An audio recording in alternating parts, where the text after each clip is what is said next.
자, 여호수아의 믿음에 대해서 얘기를 하는데요. 그 여호수아에게 하나님께서 주신 부르심, 그 소명이 있는데 요단강을 건너가라. 그리고 가나안으로 들어가라. 가나안 들어가라고 하는 얘기는 그냥 뭐 여행 가라고 하는 말은 아니고 가나안 땅을 전쟁으로 이제 정복해서 이스라엘 지파들이 이제 땅을 나눔으로 이스라엘 나라를 건설하도록 하라. 이제 이런 걸 주셨어요.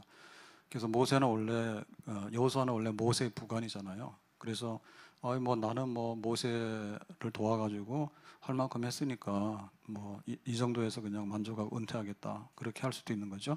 근데 그렇게 안 했어요. 그래서 모세는 죽었으니까 모세가 못한 일 네가 해야 되겠다라고 할 때 여호수아는 그것을 받아들였습니다. 그래서 우리의 믿음이라고 하는 것은요, 뭔가 출발점이 있어야 돼요. 하나님께서 나를 왜 이 땅에서 보내주셨을까? 그 다음에 하나님이 나에게 어떤 직분을 주셨을 때 그게 뭘까? 그러니까 뭔가를 하려고 하는 시작이 있어야지 그 다음에 믿음으로 뭔가를 이제 앞으로 이루어내잖아요. 그래서 우리의 믿음도 헛디디면 안 됩니다. 허공 중에 떠가지고 뭐 아무것도 할 것도 없고 뭐 이래버리면 그건 아무것도 안 되는 거예요. 그래서 하나님께서 나로 통해서 하실 일이 있는데 그걸 내가 해야 되겠다. 이렇게 사명을 가져야 되겠죠. 자, 그 다음에 이제 요단강을 건너야 되잖아요. 그래서 요단강 건너는데 첫 번째 어떻게 되냐면 이거는 그냥 행동주의가 아니에요. 그냥 믿으니까 그냥 막 가면 된다. 그런 게 아닙니다. 맹신입니다. 맹신. 그리고 준비가 안 되면요 넘어져요. 준비가 돼. 우리가 뭘 하더라도 아침에 일어나서 급하게 막 하는 거 아니잖아요. 처음에 뭐 이렇게 세수도 하고 정진도 하고 밥도 먹고 해야지 하루가 되는 거지. 운동도 마찬가지잖아요. 운동도 준비가 돼야지 운동하는 거지. 함부로 막 했다가는 그냥 사고 나버리거든요. 그래서 믿음이란 준비가 돼야 되는데 지금 여기 시딤에서 그 요단강까지를 이제 가는데 가서 하루, 그 다음에 이제 시딤에서 요단강 간 다음에 이제 3일을 기다려요. 요단강을 건너가라 하니까 요단강 쪽으로 가서 3일을 텐트 치고 이제 유숙하고 있는 거예요. 그럴 때 하나님께서 이제 제사장이 언약궤를 메고 요단강에 먼저 들어가게 되면 거기 언덕까지 넘치는 물이 멈출 거다. 그러니까 마른 땅에 됐기 때문에 이제 글로 건너가면 된다. 이제 이런 말씀을 주시는데 처음부터 주시는 게 아니에요. 이제 기도하는 거예요. 하나님이 요단강을 건너가라 하는데 요단강까지 왔어요. 근데 막 강이 넘쳐가지고 도대체 엄두가 안 나고 방법이 없잖아요. 그럴 때 이제 기도하는 거예요. 그게 뭔가 내적인 준비예요. 내적인 준비. 그러니까 믿음이라고 하는 건 신뢰인데 뭔가 이렇게 믿음이라고 하는 데이터, 믿음이라고 하는 어떤 신뢰가 쌓여야지 그 믿음이라는 도장을 찍잖아요. 그러니까 그런 준비가 필요한 거예요. 그래서 그 준비를 하는 3일 동안이 이제 묵상하는 시간이고 기도하는 시간입니다. 그래서 우리가 뭔가 믿으려고 그러면은 준비가 있어야 돼요. 그냥 준비 없이 믿는다고 하는 것은요, 뭔가 이렇게 바람 빠진 풍선을 쥐는 거하고 똑같아요. 자, 이래서 이제 기다리는데 하나님께서 이제 요단강을 건너가는 방법을 알려주시잖아요. 그거는 이제 언약궤를 메고 제사장이 이거는 굉장히 그 특이하거나 갑자기 생긴 방법은 아니에요. 지금 40년 동안의 광야길을 이렇게 걸어왔을 때 하나님께서 구름기둥, 불기둥 인도하셨거든요. 그러면은 구름기둥이 왜 움직이냐면은 구름기둥이 지멋대로 가는 게 아니에요. 이거는 비구름이 아니에요. 그래서 하나님의 언약궤가 이제 움직이게 되면 하늘에 있는 구름기둥이 따라서 움직이는 거예요. 그럼 하나님의 언약궤는 어떻게 움직이냐면 제사장들이 어깨에다 메고 하나님이 가라 하면은 이제 운반을 하게 되는 거죠. 그러면 하늘에 있는 구름기둥이 움직이거든요. 그러니까 이제 지금까지 하나님이 인도하셨던 방식대로 요단강도 건너가는 거예요. 그래서 제사장이 언약궤를 메고 먼저 건너간다. 그러면 이제 물이 멈춘다. 그러니까 여기까지가 준비입니다. 준비. 그러니까는 하나님께서 너 이렇게 믿어라고 할 때 그 믿음의 내용이 뭔가에 대해서 우리가 피차간에 사인을 해야 되잖아요. 이렇게 이렇게 해? 그러면 이렇게 이렇게 할게. 상호간에 주고받는 이런 계약 관계가 있잖아요. 이런 게 다 이제 믿음의 준비 단계입니다. 자, 이래서 이제 준비가 딱 된 다음에 이제는 가라고 하니까 막 그 요단강에 물이 막 흐르는데 제사장이 언약궤를 메고 거기다가 이제 첫 발을 뒤로 놓는 거예요. 이거는 이제 행동이에요, 행동. 그래서 준비가 끝났는데 계속해서 있으면 안 됩니다. 준비가 끝났으면 행동으로 옮겨야 되는 겁니다. 행동으로. 그래서 행함이 없는 믿음은 죽은 거라. 행함이 없는 믿음은 죽은 거라. 그래서 그냥 내가 머리로만 알고 있으면 안 되고 마음으로만 느껴서도 안 되고 실제로 손과 발이 움직여서 행동을 해야 되는 거예요. 사람 믿음인 거예요. 그래서 진짜 내가 신뢰를 하게 되면 도장도 맡기고 뭐 다 갖다 맡기죠. 너 믿어 그러면 내가 전폭적으로 믿잖아요. 그건 뭐냐면 행동으로 옮기는 거잖아요. 그래서 지금 이제 제사장이 언약궤를 메고 이제 행동을 하는 거예요. 그래서 우리의 믿음이 어디까지 와 있냐라고 할 때 출발도 안 했으면은 믿음의 결과는 없는 거고요. 준비가 됐으면은 그다음에 행동으로 옮겨야 되는 거예요. 자, 행동으로 옮기게 될 때 우리의 행동이라는 것은 영향을 받는데 어떤 데 영향을 받는가 하면 지금 강물이 우기가 돼가지고 홍수가 났어요. 헬몬산에서 만년설이 이제 녹아서 이게 막 내려오거든요. 그러니까 요단강이 보통 때는 한 30m 이렇게 되는데 지금은 한 1600m 이렇게 막 강폭이 넓어져가지고 바다처럼 됐단 말이에요. 그러니까는 와, 하나님께서 왜 건널 때 비가 안 와서 그냥 톡 뛰어가면 되는 그런 정도, 요런 때 우리를 데리고 와야 되지, 이렇게 1년 중에서 날짜를 제일 악한 때에 건너게 해가지고 이렇게 홍수가 났는데 우리 뭐 건너라냐, 시험에 들었다고 투덜거리고 막 이럴 수 있잖아요. 그러니까 믿음이라는 건 행동인데 이 행동이라는 것은 그 상황에 극복하는 그런 행동이에요. 상황을 극복하는 행동이에요. 그러니까 겨울이면 겨울을 이기고 사는 것이지, 겨울이라 해서 겨울잠 자면 어떻게 돼요? 곰, 곰들이 있습니다. 그러면 그 사람은 낙오되는 거예요. 곰은 가서 겨울잠을 자지만 인간이 겨울잠을 자면 어떻게 돼요? 그 사람은 없어지는 거예요. 그러니까 우리가 그 상황을 받아들여야 되는 거예요. 그렇지만 상황에 떠내려가는 게 아니라 상황을 극복하는 거예요. 그러니까 이 믿음이라고 하는 것은 상태가 굉장히 중요해요. 상태가. 그래서 이게 지금 실온에다 둬야 되는 겁니까? 아니면 냉장을 해야 됩니까? 아니면 냉동을 해야 됩니까? 이거 굉장히 중요한 거예요. 그러니까 우리의 믿음이 언제라도 그거를 극복할 수 있는 그런 어떤 생명력이 그 안에 있어야 되는 겁니다. 강에 언덕이 넘쳐나지만은 그렇다 해서 겁나고 주저주저하고 다음에 강물이 좀 줄으면 갈게요, 이렇게 하면은 그거는 행하는 믿음이 없는 거죠. 그래서 우리가 행동이다 그러면은 준비를 해야 됩니다. 그런데 행동이다 그러면은 행동을 하고 보는 겁니다. 주변에 내가 애다 키우고 그 다음에 내가 부자가 되고 내가 뭐 마음이 편안하고, 세상에서는 그럴 날이 없어. 소설 쓰고 있는 거야. 그렇게 되면은 못 하는 거야. 그래서 주일이다 그러면 주일을 내가 준비를 잘하는데 모든 조건이 맞으면 주일날 와서 예배드리고, 이런 사람은 주일 예배를 못 드려요. 그냥 멈추는 거예요. 주일을 예배의 날로 지내라 그러면 그냥 중지하는 거예요. 그래야지 이게 주일이 되고 안식일이 되는 거죠. 그러니까 믿음이다 그러면은 믿었으니까 그냥 행동하는 거예요. 눈 감고 거기에 영향받지 않고. 그래서 상황에 영향받지 않도록 해라라고 하는 이 살아있는 믿음, 생명력이 있는 믿음. 뭐 덥든 춥든 혹은 뭐 분위기가 좋든 분위기가 안 좋든 뭐 그냥 우리가 믿음으로 나가는 거는 그렇게 해서 나가는 겁니다. 자, 그래서 오늘 말씀은 이제 강을 건너가는 데 있어서 믿음의 마지막 요소인데요. 17절을 다시 보겠습니다. 여호와의 언약궤를 맨 제사장들은 요단 가운데 마른 땅에 굳게 섰고, 그래서 이제 첫 발을 내딛으니까 이게 흘러가는 강이 멈추기 시작하는 거죠. 그래서 이제 육지가 나왔잖아요. 그러니까 쫙 건너가는데 지금 요단 가운데 마른 땅에 굳게 섰고, 이 마른 땅은 강물이 멈췄기 때문에 강바닥이 드러나서 마른 땅이에요. 그런데 여기에 왜 섰어요? 그 모든 백성이 요단을 건너기를 마칠 때까지 모든 이스라엘은 그 마른 땅으로 건너갔더라라고 하는 거죠. 그러니까 이 강폭이 지금 한 1.6km 정도 됐기 때문에 그 이스라엘 백성이 200만이잖아요. 200만이 줄을 서서 쫙 건너가게 되는데 지금 이 언약궤가 들어가면 강물이 멈춘다 했잖아요. 근데 제사장이 저쪽에 그 강 저쪽 편에 가가지고 그 육지로 올라가서 마른 땅으로 가버리면 어떻게 돼요? 정말 하나님의 언약궤는 지나가 버렸잖아요. 지나가 버렸으면 뒤에 따라오는 백성들은 뭐예요? 우리는 무사히 지금 강을 건너갔지만 니들은 알아서 해라, 이렇게 되는 거 아니에요. 그러니까 하나님께서 요단강을 건너는 데 있어서 끝 백성들 모두가 안전하게 건너가도록 하는 데까지 믿음이 있어야 되는 거죠. 그리고 지금 제사장이 언약궤를 메고 서 있는 거예요. 지금 백성들이 쭉 지나가는데 뭐 1시간, 2시간 이렇게 막 지나가잖아요. 그럴 때 언약궤를 맨 제사장들은 힘들지. 그렇지만은 그 믿음의 역사가 지금 사람들을 살리는 거 아니에요. 저 강물이 멈춰가지고 지금 육지가 되고 있는 거거든요.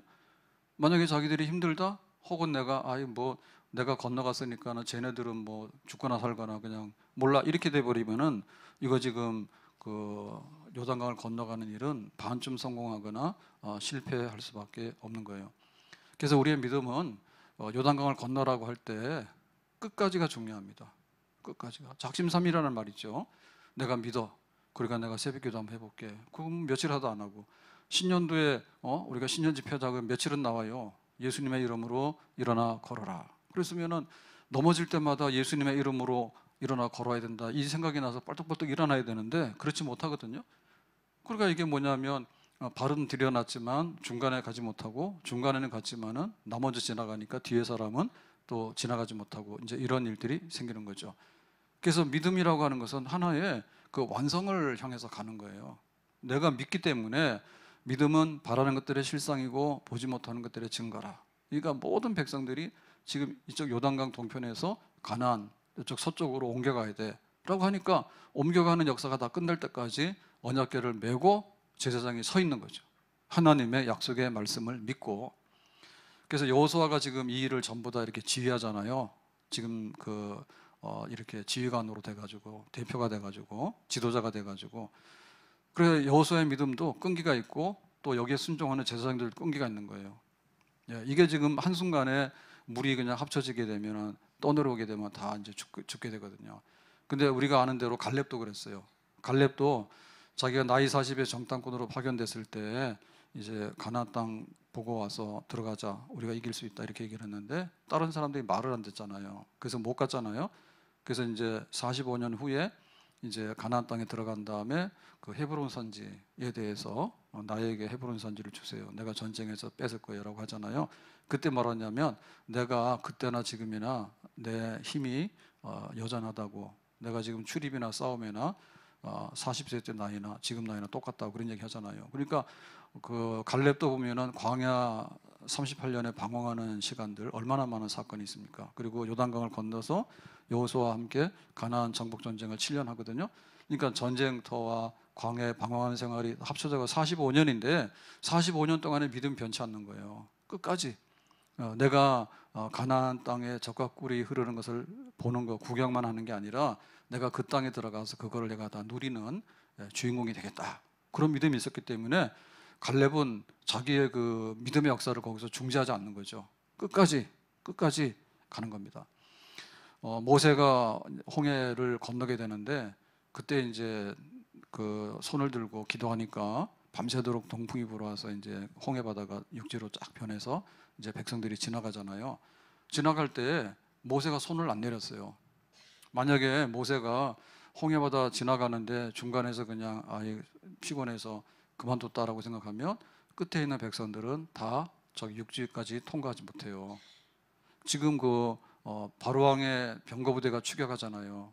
그 바로왕의 병거부대는 믿음이 하나도 없어요. 그냥 막 따라오는 거예요. 그러니까 하나님께서 얘네들이 왜 바다로 들어오지?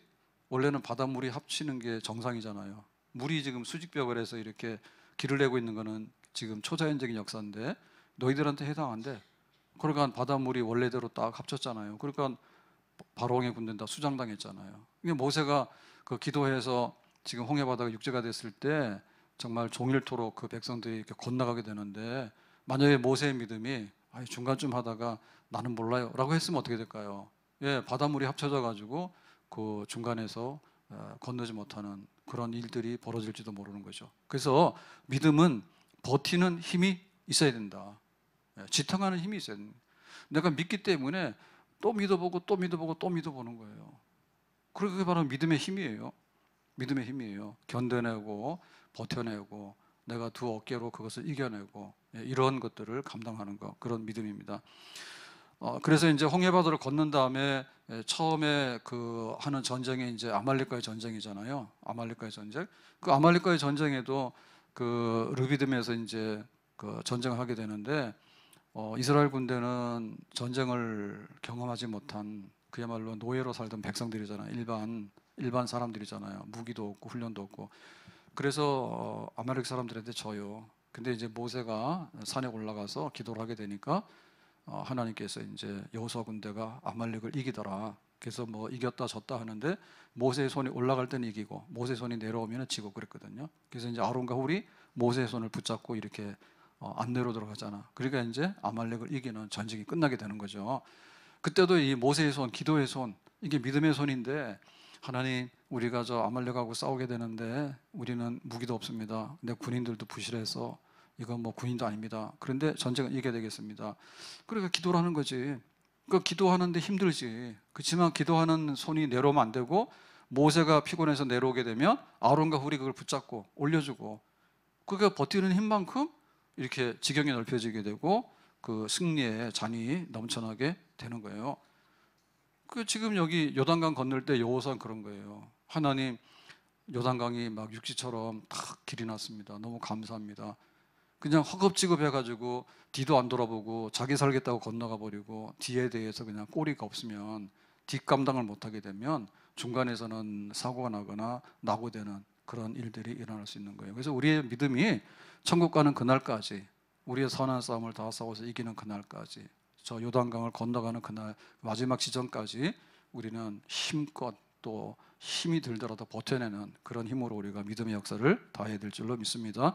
내 주를 가까이 하게 함은 십자가 짐 같은 고생이나, 내 일생 소원은 늘 찬송하면서 주께 더 나가기 원합니다. 내 주를 가까이 하게 함은 십자가 짐 같은 고생이나, 내 일생 소원은 늘 찬송하면서 주께 더 나가기 원합니다. 내 고생하는 건 옛 야곱이 돌베개 베고 잠 갔습니다.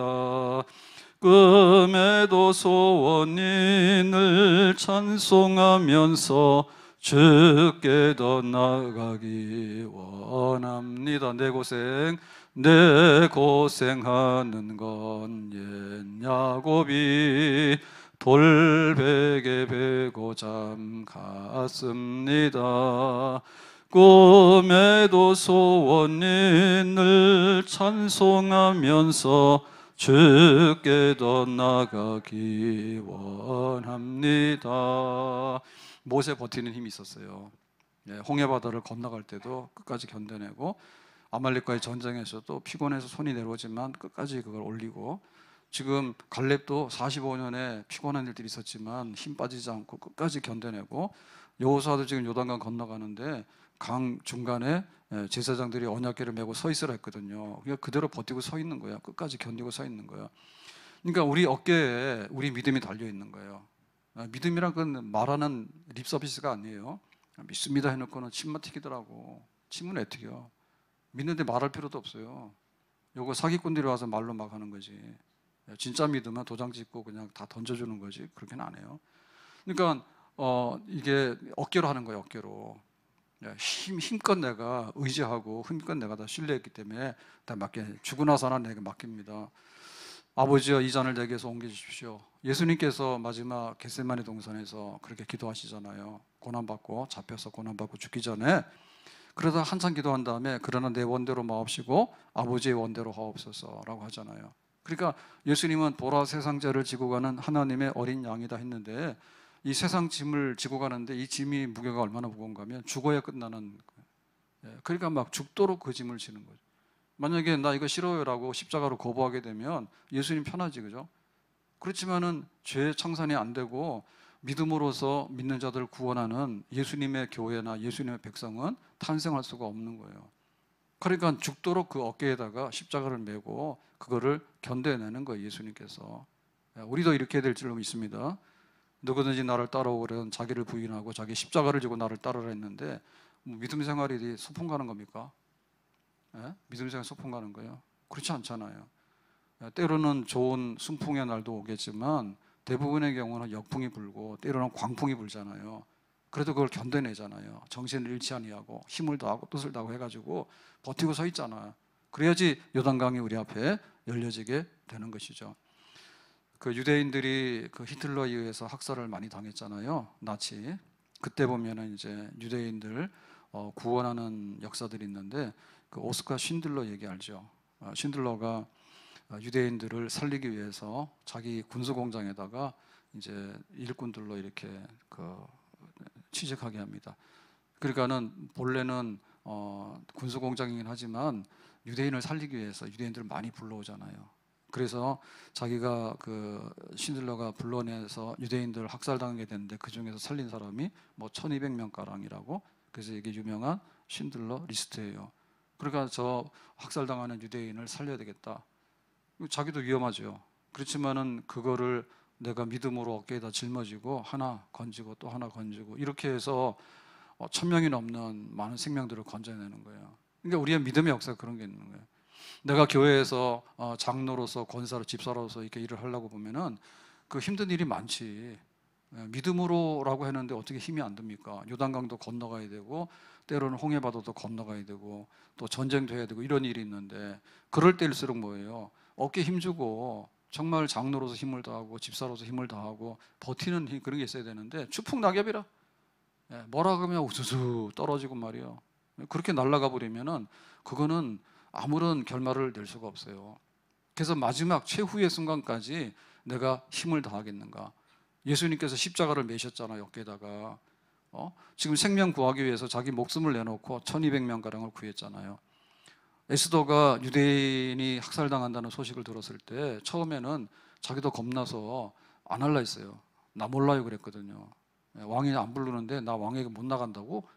왕이 찾지도 않았는데 왜 왔냐 그러면 나 죽는다고? 그래서 자기가 모른다 했잖아요. 그랬더니 그 모르드게 그러잖아요. 네가 왕후가 된 것은 바로 이때를 위함이 아닌지 누가 아느냐라고 하는데 하나님께서 너 이쁘다고 왕후 된 게 아니야. 지금 이때를 위해서 너를 궁궐로 미리 보낸 거야. 그러니까 네가 왕에게 가서 이런 상황을 알려서 유대인들을 구원하도록 해야 돼. 교회를 구원하도록 해야 돼. 그러잖아요. 그러니까 에스더가 짊어지죠. 좋아요. 내가 죽어도 좋으니까 3일 동안 금식기도 하고 왕에게 나가서 한번 말해볼게요 라고 하잖아요. 그러니까 믿음이라고 하는 것은 짐을 져야 되는 거예요. 믿음이라고 짐을 져야지 그 믿음의 분량과 믿음의 크기가 나오게 되는 겁니다. 내가 티끌같이 가벼운 믿음을 가지고 있으면 얻는 것도 티끌같이 가벼워. 근데 목숨을 걸면 목숨을 얻어. 아멘. 죽고자 하는 자는 살고 살고자 하는 죽는 거야. 기도할 때도 하나님 나 살려주세요. 안 살려주면 내가 튈 거예요. 가려면 가라. 어디로 갈 거예요? 우리의 생명을 다루고 생사복의 모든 것을 결정하신 하나님밖에 없어요. 하나님께서 뭐라고 안 한다 해가지고 사울 왕이 어디로 갔는가 하면 그 엔돌의 그 무당한테 갔습니다. 무당한테 기도해가지고 블레셋과 전쟁하는데 하나님 응답 안 하죠. 왜 응답 안 했냐면 사울이 우상 숭배를 계속하고 불순종 계속하게 되니까 하나님께서 답을 안 하시는 거예요. 그러면 자기가 회개하고 하나님 내가 말 잘 듣고 잘 해볼 테니까 이렇게 해야 될 텐데 뭐 나한테 응답 안 해주면 내가 갈 데 있어요 해가지고 무당 찾아가잖아요. 엔돌에 멀리까지 밤길에 그래가지고는 자기 죽잖아요.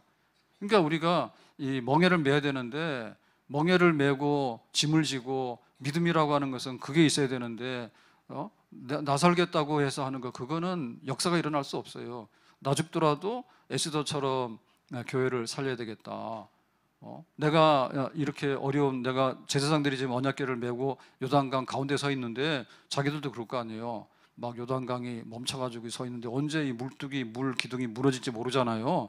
그런 가운데서 아이고 내가 어떻게 하나 이런 생각하면 안 되고 지금 여기다 지나가야 되는 백성들이 끝까지 가야 되는데 그것만을 이제 바라보고 버티고 서 있는 거죠. 그러니까 장로님 중에 장로님은 교회를 위해서 버티고 서 있는 거예요. 손영호 목사님이 그 과수원 지금 여수에 그 과수원 터에서 이제 그 잡혀가지고 총살 당하잖아요 그때. 그랬을 때 그 피난 가다가 돌아왔죠, 그죠? 피난 가다가 잠깐만 피해 있으라고 지금 인민군들 들어오니까 그래서 가다가 배에서 내렸다잖아요. 안 되겠다고 A양원에 저 교인들이 있다고 거기 저 한센병 환자들이 있다고 그래서 와서 이제 체포가 돼가지고 그 과수원에서 총살형으로 이렇게 죽게 되는데 그것도 뭐냐면 다 어깨에 짊어지는 그 믿음의 분량이에요. 내가 신사참배하게 되면 한국교회가 무너진다, 죽는다. 내가 이 애양원을 떠나게 되면 여기에 있는 교인들이 양들이 다 희생당할 수 있다라고 하니까 교회를 지켜야 되겠다 해서 다시 온 거예요. 교회 지키기 위해서. 그러니까 이거 보면 이제 믿음이 있느냐 없느냐 알 수 있어요. 그래서 교회도 와서 뭐 잔치한다 그래서 막 오는 거는요 진짜 막 파리 때처럼 막 몰려듭니다. 별로 의미 없습니다.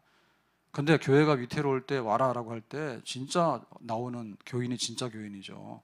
교회가 어려울 때 그때 내가 믿음으로 교회를 지키고 내 본분하겠다. 그 애국자잖아요. 나라가 좋을 때 와서 숟가락도 얹었다가 나라가 좀 어지러면 혼자 비행기 타고 도망가려고. 그렇게 되면 누가 나라를 지킬 사람이 누가 있겠냐고. 그러니까 이스라엘 그 전쟁하나 보면 그렇잖아요. 여기는 뼛속에 지금 한 2000년 동안 그 디아스포라 떠돌이 생활을 했기 때문에 정말 그 자기 그 땅에 대해서 나라에 대해서 그 애국이나 그 신앙심 이런 게 굉장히 있어요. 그러니까 전쟁이 나면은 나라 지키겠다고 막 귀국하잖아요. 그 진짜죠, 그죠? 내가 멍에를 메고 이거를 짊어지고 내가 가야 되겠다. 그러니까 이제 이기게 되잖아요.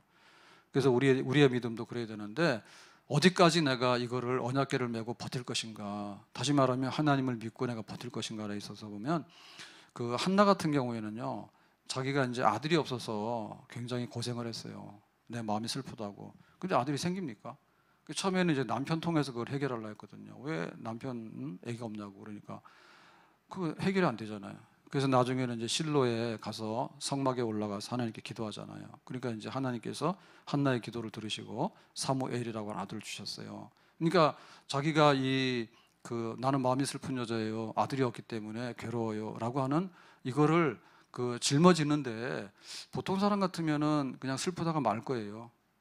슬프다가 아니, 내 인생은 그걸로 끝나는 것보다 그러고 말 겁니다. 근데 한나는 그렇게 하지 않았잖아요. 그냥 끝까지 마지막에는 이제 기도해가지고 아들을 얻게 되잖아요. 그러니까는 그 자기의 어깨에 짊어지는 거, 그거를 이제 마음에다가 나는 마음이 슬픈데 이 슬픔만 가지고 사는 게 아니라 이 슬픔을 하나님께 쏟아놔서 나의 슬픔이 나의 찬송과 기쁨이 되도록 하는 거.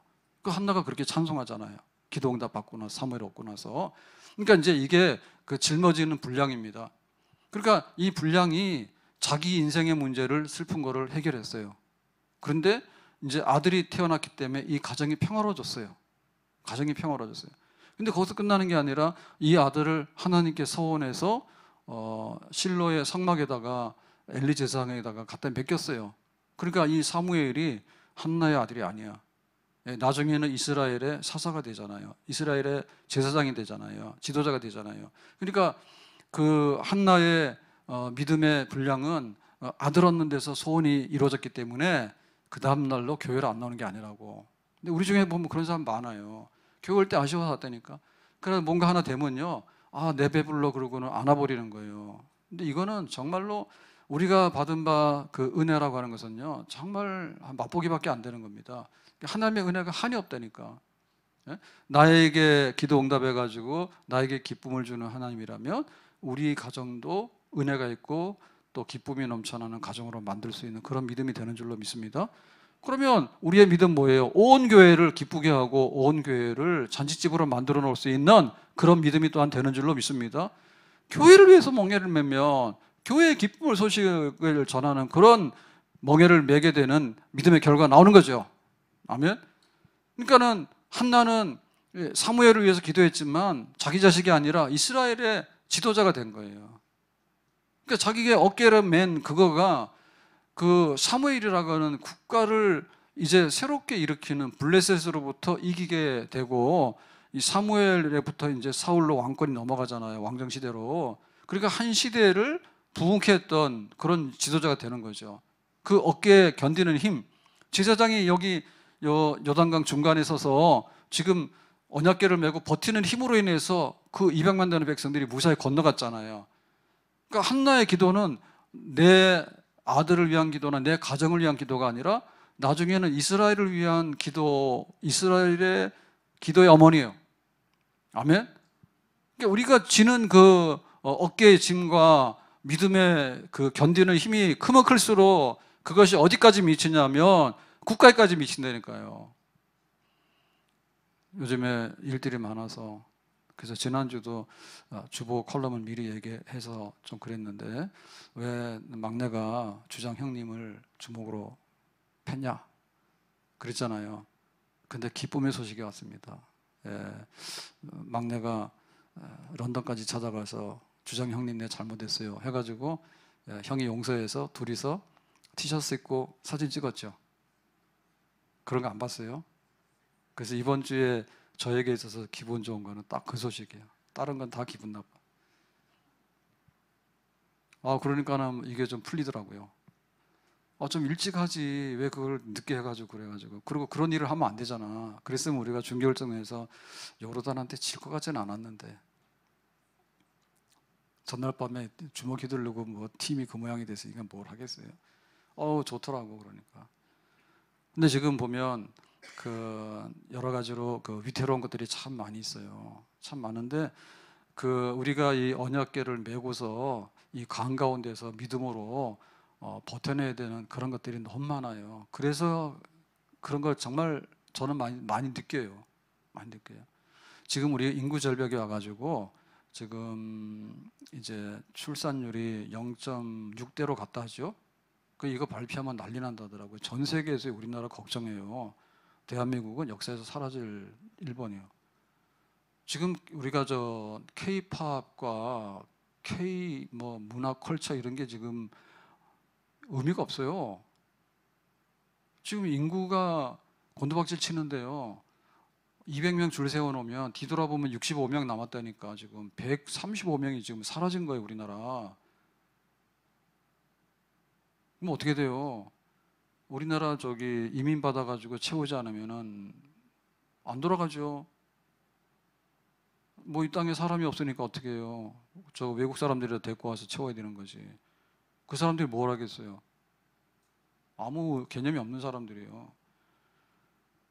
그래서 지금 인구 절벽이 돼가지고 이 결혼 그다음에 출산율 이게 지금 벌써 말한 지가 오래되는데 이게 지금 1로 내려와서 0.9, 0.8 하다가 0.7도 깨졌다 하더라고요. 0.6대로 가는데 일본 사람들도 한국을 걱정해요.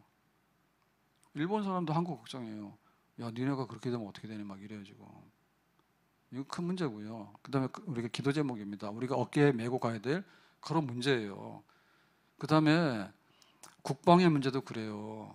국방의 문제도 지금 뭐 핵 미사일 해가지고 죽인다 살린다는데 우리가 뭐 니네 그러면 우리도 한다 하지만은 사실은 우리는 핵이 없잖아요. 몰라요. 미국에서 어떻게 해줄지 모르지만.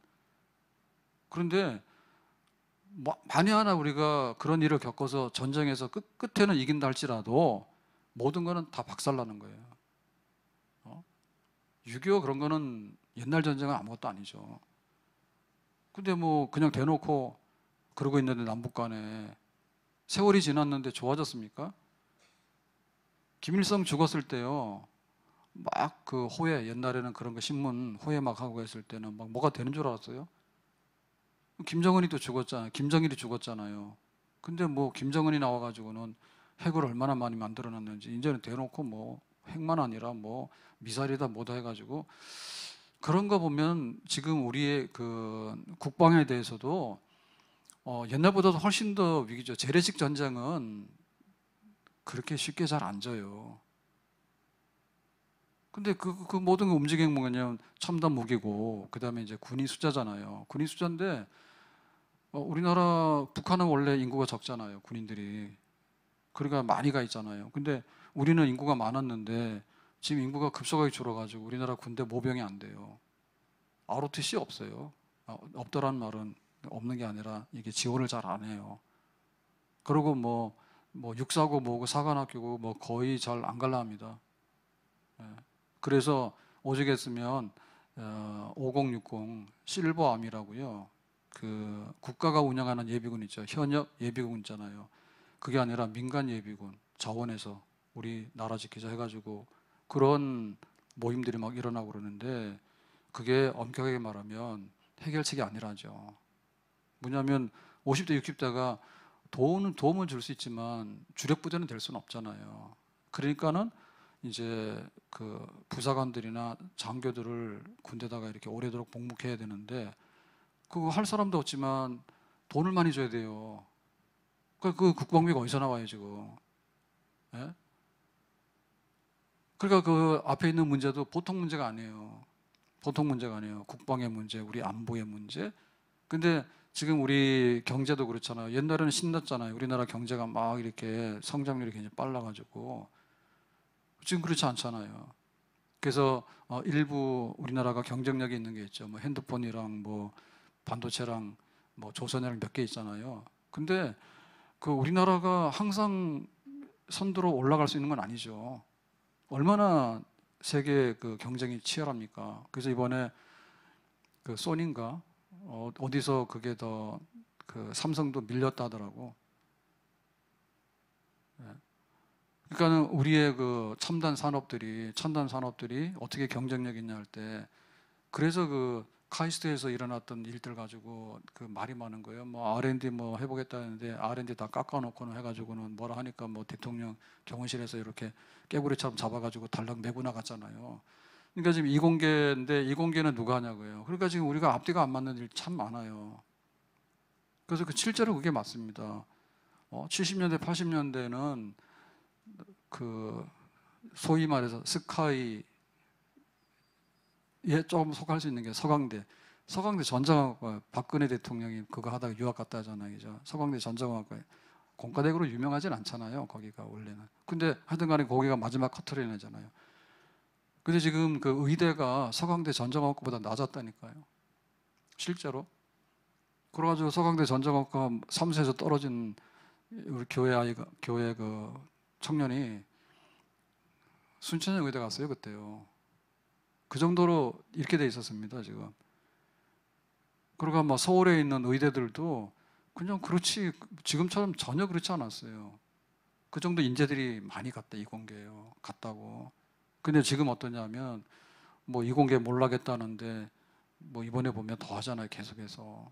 그러니까 이게 지금 경쟁력이 있어야 되는데, 이걸 어떻게 할 건가에 대해서 옛날에 애국심이 있어서 왔지만은 지금은 애국심이고 뭐고 간에 뭐 멸치천대 받는데 누가 그거 하려 합니까? 이것도 보통 문제가 아닙니다. 그래서 지금 뭐 의료개혁 그래가지고 막 패키지까지 해서 쏟아놨잖아요.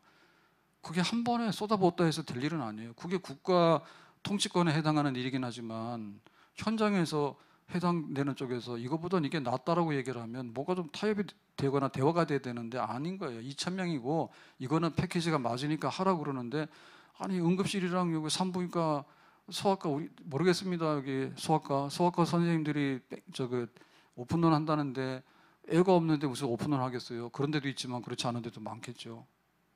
소아과 의사 엄청 많대요. 근데 애가 없으니까 환자가 안 오는 거예요. 그리고 환자를 받아봐야 애 하나 보고 나면 이게 수가가 건당이기 때문에 안 나오는 거예요. 그리고는 먹고 살기 힘드니까 간판 내리고 다른 과로 가고 그래서 그렇다고. 현장은 이런데 또 정부에서는 그게 아니라 2,000명 하면은 뭐가 된다. 지금 이러고 싸우고 있어요. 지금 싸우고 있어. 싸우고 있는데 어쨌든 지금 우리가 짊어져야 될 문제가 한둘이 아니에요. 뭐가 아니에요. 제가 볼 때는 안보 문제가 제일 큰 것 같아요.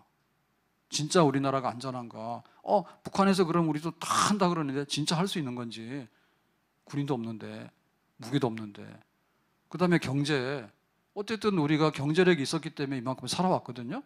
근데 경제력이 내려앉기 시작하고 이게 경쟁이 지기 시작하면 어떻게 되는가?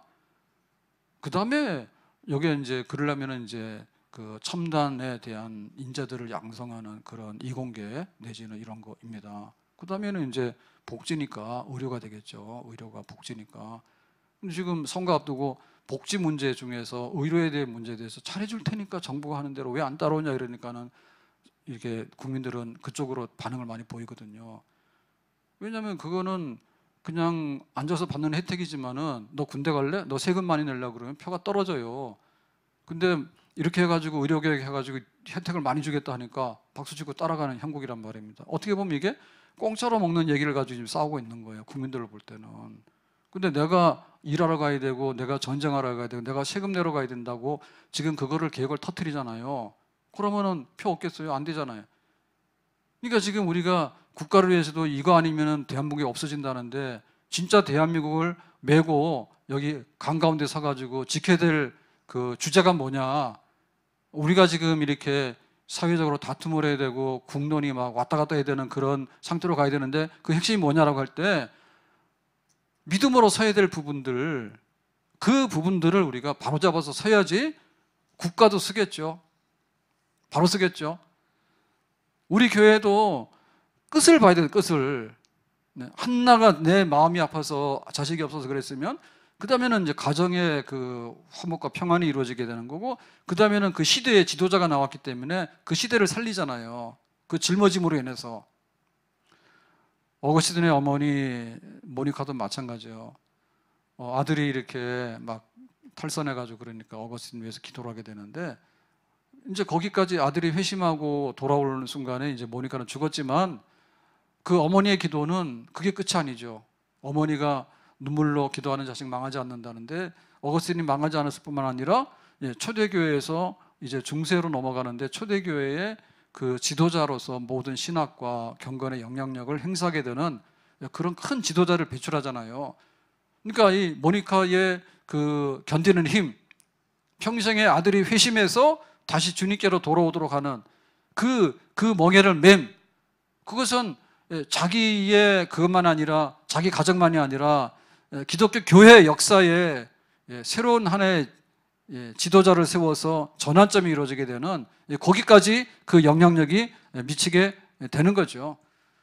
예수님께서 십자가를 안 지고 대충 해서 말아버렸으면 어떻게 될까요?